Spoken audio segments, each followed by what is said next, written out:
A former asylum built in 1865, the Carrington Asylum is known as the Unitech Institute of Technology, but tales of strange and unexplainable occurrences still continue around the area today. The creepiest part of this place is the history of bizarre and unusual deaths. The asylum caught on fire twice during its tenure and caused a female inmate to be burned alive. It's said that hundreds of patients and staff members died during its 130 years as a psychiatric hospital.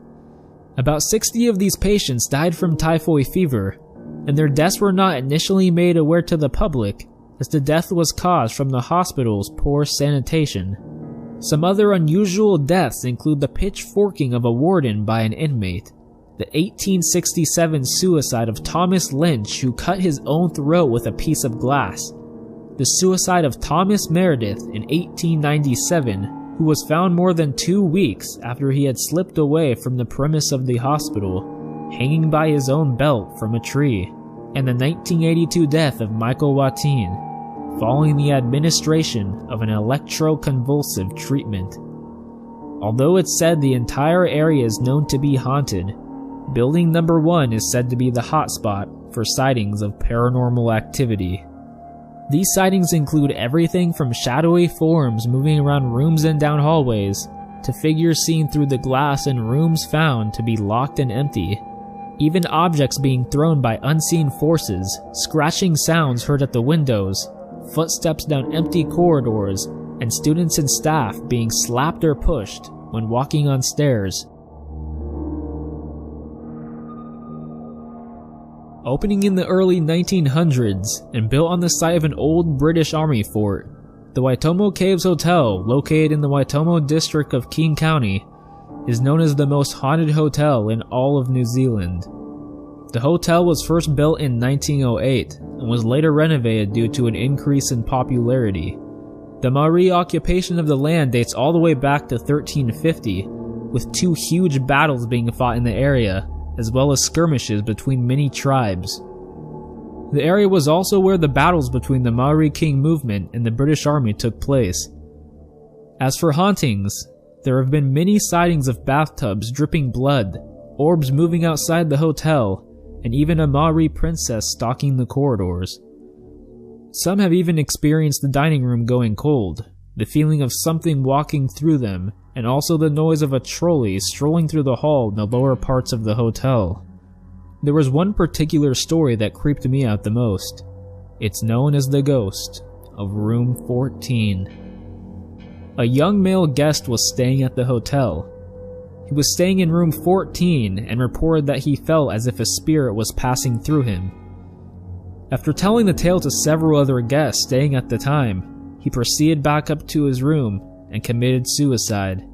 Hanging is commonly said to be the method of his choice, but no one really knows.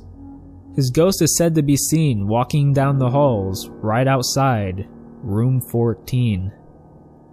Another report of activity is said to be in room 25, and is an area even the staff don't like to go. There's been reports of bad feelings, screams, and the movement of objects.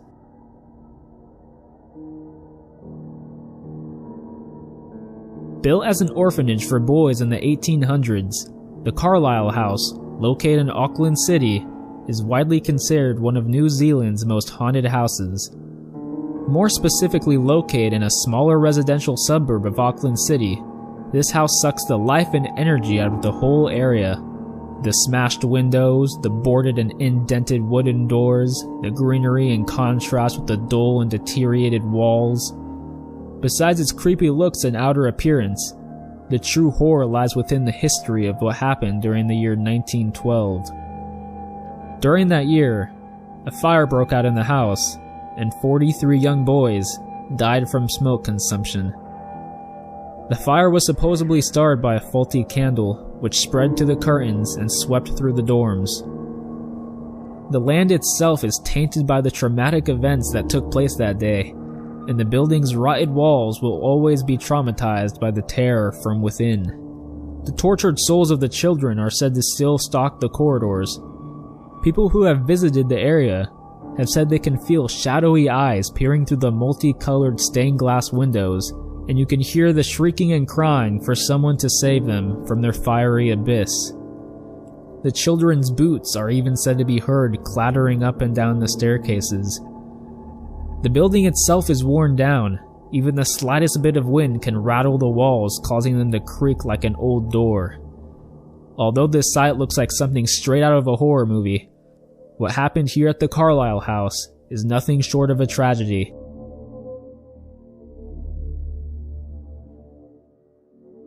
There have been numerous reports of ghost sightings in Wellington's History St. James.